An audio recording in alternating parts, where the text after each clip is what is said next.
بسم اللہ الرحمن الرحیم۔ السلام علیکم۔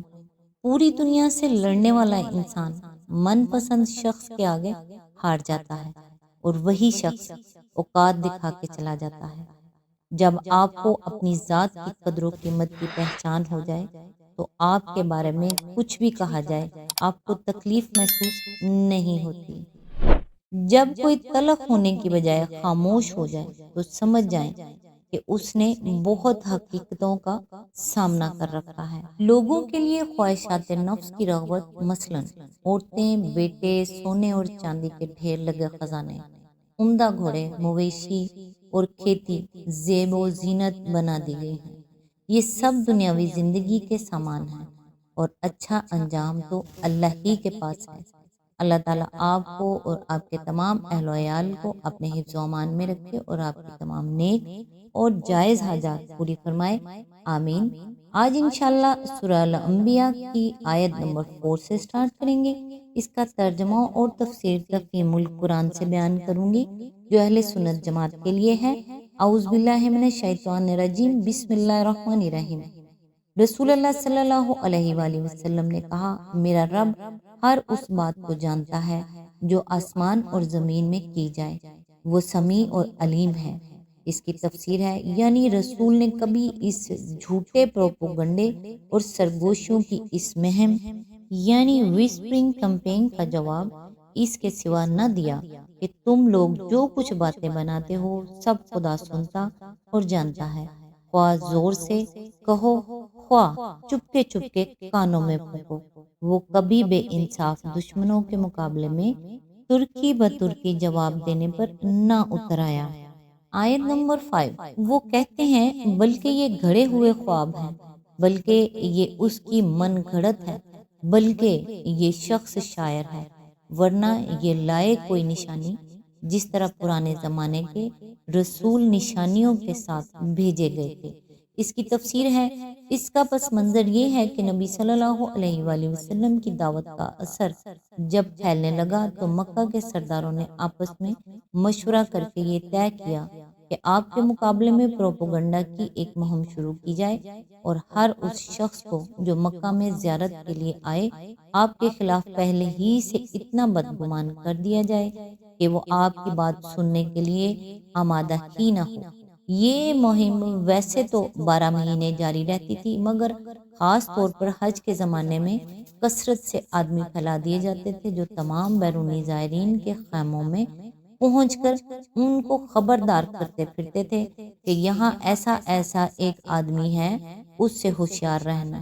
ان گفتگوؤں میں طرح طرح کی باتیں بنائی جاتی تھیں۔ کبھی کہا جاتا کہ یہ شخص جادوگر ہے، کبھی کہا جاتا کہ ایک کلام ہے اس نے خود گھڑ رکھا ہے اور کہتا ہے خدا کا کلام ہے۔ کبھی کہا جاتا کہ عجیب وہ کلام کیا ہے، دیوانوں کی بڑھ اور پراگندہ خیالات کا پلندہ ہے۔ کبھی کہا جاتا کہ شاعرانہ تخیلات اور تک بندیاں ہیں جن کا نام اس نے کلام الہی رکھا ہے۔ مقصد یہ تھا کہ کسی نہ کسی طرح لوگوں کو بہکایا جائے۔ صداقت کا ان کے سامنے سرے سے کوئی سوال ہی نہ تھا کہ جم کر کوئی ایک قطعی اور جچی تلی رائے ظاہر کرتے، لیکن اس جھوٹے پروپیگنڈے کا حاصل جو کچھ ہوا وہ یہ تھا کہ نبی صلی اللہ علیہ وآلہ وسلم کا نام انہوں نے خود ملک کے گوشے گوشے میں پہنچا دیا۔ آپ کی جتنی شہرت مسلمانوں کی کوششوں سے سال ہر سال میں بھی نہ ہو سکتی تھی، وہ قریش کے اس مخالفانہ مہم سے تھوڑی مدت ہی کے اندر ہو گئی۔ ہر شخص کے دل میں ایک سوال پیدا ہو گیا کہ آخر معلوم تو ہو وہ کون ایسا آدمی ہے جس کے خلاف یہ طوفان برپا ہے، اور بہت سے سوچنے والوں نے سوچا کہ اس شخص کی بات سنی تو جائے، ہم کوئی بچے تو نہیں ہیں کہ خواہ مخواہ بہک جائیں گے۔ اس کی ایک دلچسپ مثال طفیل بن عمرو دوسی کا قصہ ہے جسے ابن اسحاق نے خود ان کی روایت سے بڑی تفصیل کے ساتھ نقل کیا ہے۔ وہ کہتے ہیں کہ میں قبیلہ دوس کا ایک شاعر تھا، کسی کام سے مکہ گیا، وہاں پہنچتے ہی قریش کے چند لوگوں نے مجھے گھیر لیا اور نبی صلی اللہ علیہ وآلہ وسلم کے خلاف خوب میرے کان بھرے، یہاں تک کہ میں آپ سے سخت بدگمان ہو گیا اور میں نے طے کر لیا کہ آپ سے بچ کر ہی رہوں گا۔ دوسرے روز میں نے حرم میں حاضری دی تو آپ کعبہ کے پاس نماز پڑھ رہے تھے۔ میرے کانوں میں چند جملے جو پڑے تو میں نے محسوس کیا کہ یہ تو کوئی بڑا اچھا کلام ہے۔ میں نے اپنے دل میں کہا کہ میں شاعر ہوں، جواں مرد ہوں، عقل رکھتا ہوں، کوئی بچہ نہیں ہوں کہ صحیح اور غلط میں تمیز نہ کر سکوں۔ آخر کیوں نہ اس شخص سے مل کر معلوم کروں کہ یہ کیا کہتا ہے۔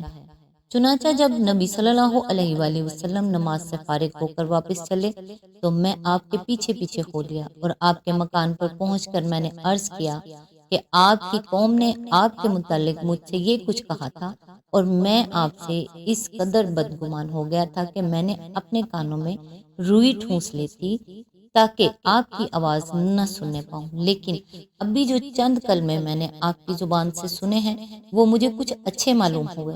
آپ مجھے ذرا تفصیل سے بتائیے آپ کیا کہتے ہیں۔ نبی صلی اللہ علیہ وآلہ وسلم نے جواب میں مجھ کو قرآن کا ایک حصہ سنایا اور میں اس سے اس قدر متاثر ہوا کہ اسی وقت ایمان لے آیا۔ پھر واپس جا کر میں نے اپنے باپ اور بیوی کو مسلمان کیا۔ اس کے بعد اپنے قبیلے میں مسلسل اشاعت اسلام کرتا رہا، یہاں تک کہ غزوہ خندق کے زمانے تک پہنچتے پہنچتے میرے قبیلے کے 70-80 گھرانے مسلمان ہو گئے۔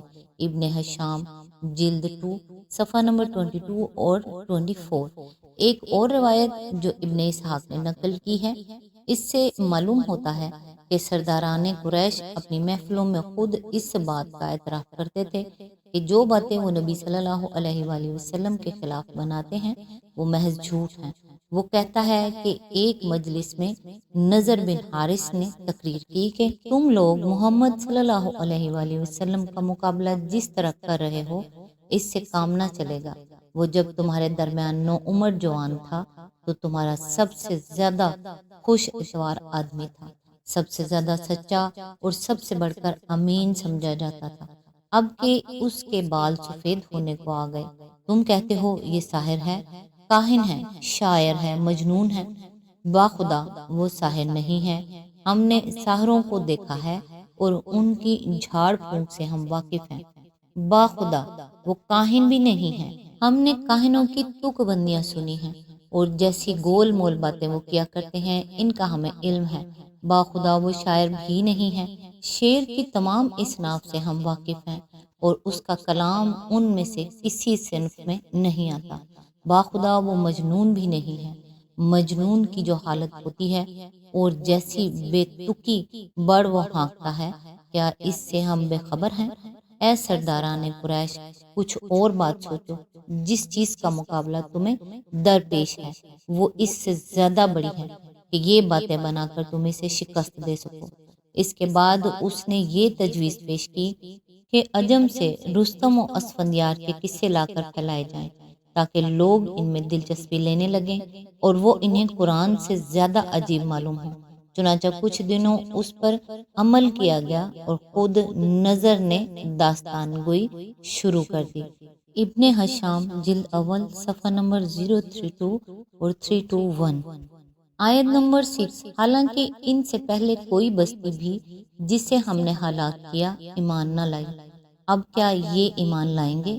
اس کی تفسیر ہے اس مختصر سے جملے میں نشانی کے مطالبے کا جو جواب دیا گیا ہے وہ 3 مضمونوں پر مشتمل ہے۔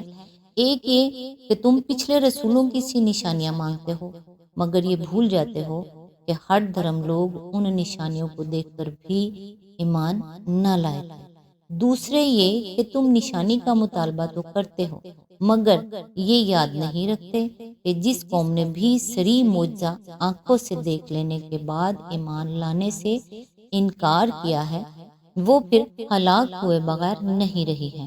تیسری یہ کہ تمہارے منہ منگی نشانی نہ بھیجنا تو تم پر خدا کی ایک بڑی مہربانی ہے۔ اب تک تم انکار پر انکار کیے جاتے رہے اور مبتلا عذاب نہ ہوئے، کیا اب نشانی اس لیے مانگتے ہو کہ ان قوموں کا سا انجام دیکھو جو نشانیاں دیکھ کر بھی ایمان نہ لائیں اور تباہ کر دی گئیں۔ آج تک کے لیے بس اتنا ہی، نیکسٹ انشاءاللہ آیت نمبر 7 سے سٹارٹ کریں گے۔ تب تک کے لیے دعاؤں میں یاد رکھیے گا۔ اللہ حافظ۔